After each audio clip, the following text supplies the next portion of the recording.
अस्सलाम वालेकुम दोस्तों आज की वीडियो में आप लोगों के साथ शेयर करने वाला हूँ इवियान कैप्सूल के बारे में कि इवियान कैप्सूल का सही तरीके इस्तेमाल क्या है, इसका जो कॉमन डोज है, जो नॉर्मल डोज है एडल्ट के लिए, वो कितना डोज में टेक करना चाहिए, और इवियान कैप्सूल की हमारे लिए क्या क्या बेनिफिट्स है और साइड इफेक्ट्स क्या है, कुछ प्रिकॉशन है, वो आप लोगों के साथ शेयर करने वाला हूँ। ये वीडियो आप लोगों के लिए मुफीद है, वीडियो इन तक देखिए।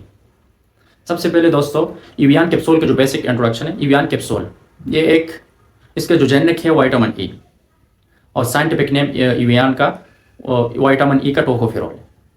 और ये इसके अगर स्ट्रेंथ की हम बात करें तो ये 200, 400 और 600 के स्ट्रेंथ में मार्केट में अवेलेबल होती है। इसके स्ट्रेंथ हो गया, ये कैप्सूल के फॉर्म में मौजूद होते हैं। अब आते हैं बेनिफिट्स की तरफ कि इवियान कैप्सूल के हमारे लिए क्या क्या फ़वायदे। तो इवियान कैप्सूल की ये हमारे लिए विटामिन ई की जो डिफिशेंसी है उसके लिए मुफीद है। इसके अलावा विटामिन ई की डिफिशेंसी के अलावा ये हमारे स्किन के लिए एंटी एजिंग के तौर पर हम यूज़ कर सकते हैं। और इसके अलावा स्किन में जो रिंकल्स वगैरह जो बन जाते हैं एज के साथ, तो उसके लिए, उसके ख़त्म करने के लिए यूज़ होते हैं। स्किन को हाइड्रेट कर देते हैं, हेल्दी कर देते हैं। इसके अलावा हमारे हेयर के लिए, जो ह्यूमन बॉडी की जो हेयर के लिए, हेयर फॉलिंग के लिए, हेयर शाइनेस के लिए ये ज़बरदस्त अच्छी मेडिसिन है। इसके अलावा ये हमारे नर्वस सिस्टम के लिए मुफीद है। हमारे बॉडी की जो मुख्तलिफ सेल्स और टिशू के मुख्तलिफ आर्गन के जो कोऑर्डिनेशन है, ये कोऑर्डिनेशन को मेंटेन कर देते हैं, कोऑर्डिनेशन को बढ़ाते हैं। इसके अलावा ये मेल इनफर्टिलिटी के लिए भी मुफीद है। इससे ये है कि स्पर्मेटोजेनेसिस इंक्रीज़ कर देते हैं और स्पर्म के जो ग्रोथ है, मोटिलिटी, मोबिलिटी इससे इंक्रीज़ से इम्प्रूव हो सकती है। तो विटामिन ई के बेनिफिट्स थे। इसके अलावा ये हमारे इम्यून सिस्टम को स्ट्रॉन्ग बना देते हैं, इम्यून सिस्टम को बूस्ट कर देते हैं। ये विटामिन ई के बेनिफिट्स थे। अब आते हैं दोस्तों नेचुरल सोर्सेज की, कि विटामिन ई की नेचुरल सोर्सेज क्या है। तो हमेशा के लिए एज अ फार्मासिस्ट आप सबके लिए सजेशन है कि हमेशा के लिए नेचुरल जो सोर्स है उसकी तरफ जाना चाहिए। अगर इससे कोई इम्प्रूवमेंट ना आए या हमारी बॉडी में किसी भी बीमारी की वजह से एब्जॉर्प्शन के ऊपर असर हो, तो फिर मजबूरन मेडिसिन की तरफ, सप्लीमेंट की तरफ जाना चाहिए।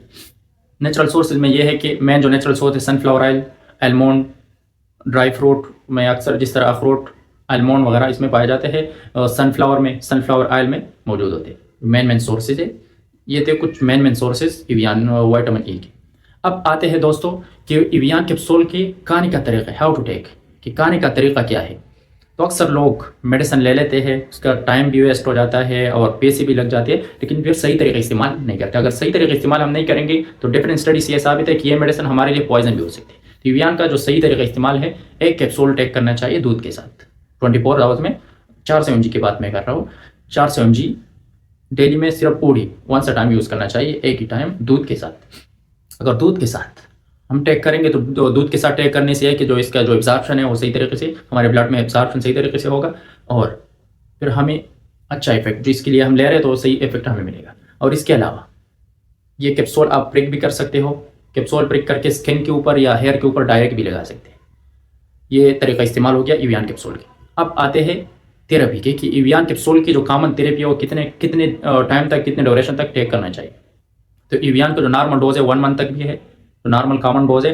इसके अलावा 3 मंथ तक, 6 मंथ तक, इवन के 9th मंथ तक भी कुछ जो कंसल्टेंट होते हैं, कुछ डॉक्टर्स होते हैं, वो रिकमेंड करते हैं पेशेंट की कंडीशन के हिसाब से। लेकिन एक बात आप लोगों ने याद रखनी है कि इवियान कैप्सूल को जब भी आपने टेक करना है तो 3 महीने अगर आपने टेक कर दिया, आपने खा लिया, तो इसके बाद 1 महीने का गैप देना है, फिर इस कंटिन्यू करना 6 महीने तक, फिर गैप देना है 9 मंथ तक कंटिन्यू करना है, एक महीने का, 3 महीने बाद 1 महीने का गैप देना है।